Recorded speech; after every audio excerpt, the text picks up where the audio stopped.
Hey everyone, I'm Cookie Brothers with FCF International. And before we dive into today's message, I want to personally invite you to FCF's Vanguard event this June in Tulsa. Now, we call it an event, not just a conference, because it's more than teaching. It's a community gathering where we connect and grow and encourage one another. You know, being a vanguard means you're a pioneer, someone who leads the way with fresh vision and bold faith. You don't just go with the flow, you actively pursue God's calling on your life. And this year, we're focusing on boldness in faith, and I want you to be a part of it. Come and experience powerful teaching from incredible leaders and pastors and teachers. You're going to be inspired by people of all ages who are growing and walk in their walk with the Lord. I truly believe this event will equip and encourage you to step out in faith like never before. There's a link in the description for you to learn more. I can't wait to see you there. Now, let me ask you, how are you doing with your goals this year? Are you on track? Got your vision board up and running? Are you actively using your faith to make sure those goals come to life? We all know that goals take more than just good intentions. They take intentionality, right? And sometimes it can be a little overwhelming, especially when things aren't moving as fast as we hoped. And that happens to me. But it doesn't mean that we're failing. It just means that we might need, a little course correction. And that kind of happens sometimes, right? For me, one of the things the Lord's been speaking to me about this year is getting things in order. Well, honestly, it hasn't been as easy as I thought it would be, but that's just how it goes sometimes. Over the past 4 years, I've been on quite a journey. It's been challenging in every way. It's been challenging mentally, emotionally, physically, and of course, spiritually. And while it's been an incredible journey, there were times I found myself frozen. Ever had that feeling? You know, that fight, flight, or freeze kind of thing? Well, I froze. Yeah, I froze. It wasn't pleasant, but here's the thing. Even in those moments, God was at work in me. He was shaping me, even when I wasn't actively working on the things that I needed to. But now that I'm coming out of that season of being frozen, and while I'm still healing and growing, I feel that deep conviction to get things in order. And it's a process. But I'm honestly excited about it. I know that getting things in order is going to create an environment where my goals, and more importantly, God's purpose for me, can be fulfilled more effectively.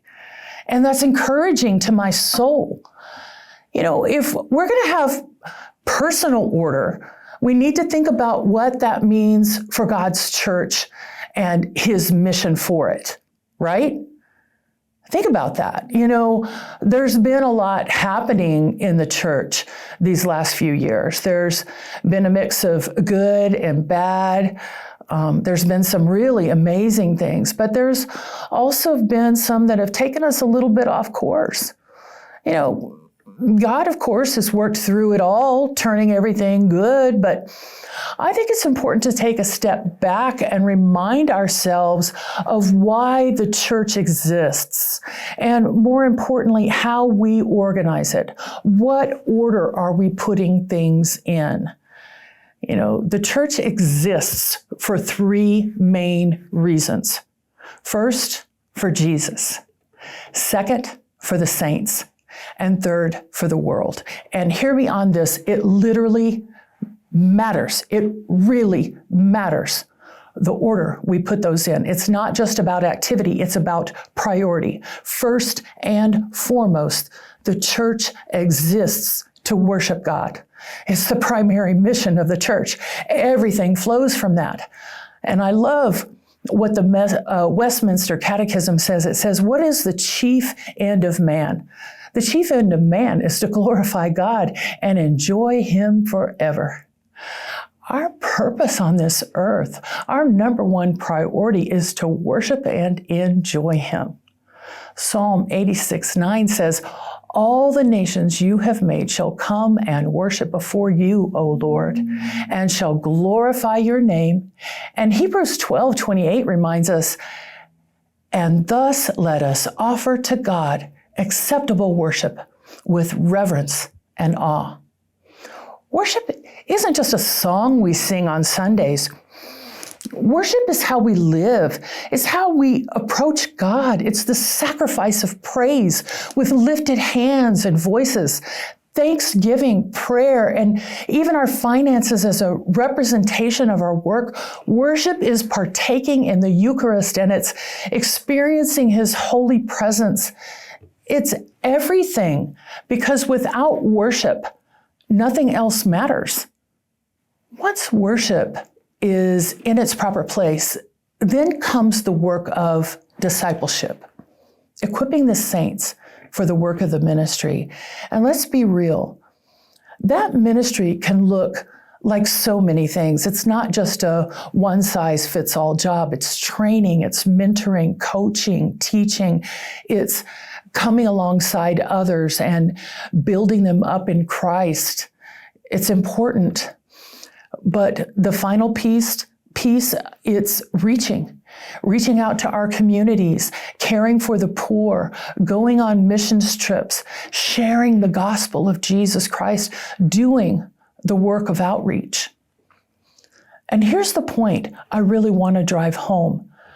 There's an order to all of this. It's His church.